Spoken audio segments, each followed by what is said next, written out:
আসসালামু আলাইকুম রহমতুল্লাহি ওয়া বারাকাতুহু। বিসমিল্লাহির রহমানির রহিম। আলহামদুলিল্লাহ।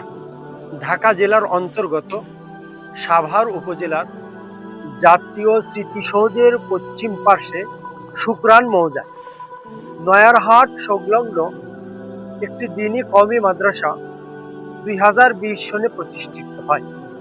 মাদ্রাসাটির নাম আল হুদা মাদ্রাসা আবু বকর রাদিয়াল্লাহু তাআলা আনহু। 150 জন ছাত্র আলহামদুলিল্লাহ লেখাপড়া করছে একটা অস্থায়ী ক্যাম্পাসে।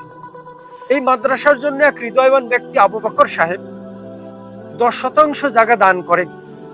যেই 10% জায়গায় আলহামদুলিল্লাহ 6 তলা ফাউন্ডেশন দিয়ে নির্মাণ কাজ চলছে। নির্মাণ কাজের আলহামদুলিল্লাহ ধারাবাহিকতায় নিচের ফাউন্ডেশন হয়ে গিয়েছে এবং কলমের কাজগুলোও হয়ে গিয়েছে।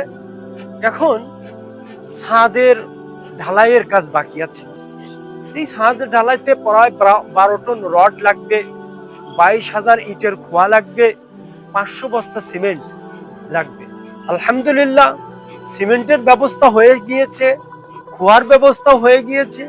এখন ব্যয়বহুল যে জিনিসটি রড, আমাদের রডের জুগানি বাকি আছে।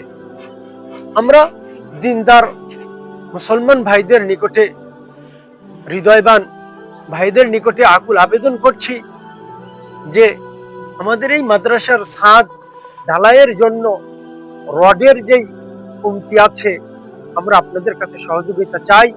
এই রডের বিষয়ে আপনারা সহযোগিতা করবেন, যেন এই এতিমখানা গরিব অসহায় সন্তানরা লেখাপড়া করছে, লেখাপড়া করতে পারে, যেন এই ব্যয়বহুল ভাড়া বহন করতে না হয়, যেন এদের লেখাপড়ার জন্য সুযোগ সৃষ্টি হয়।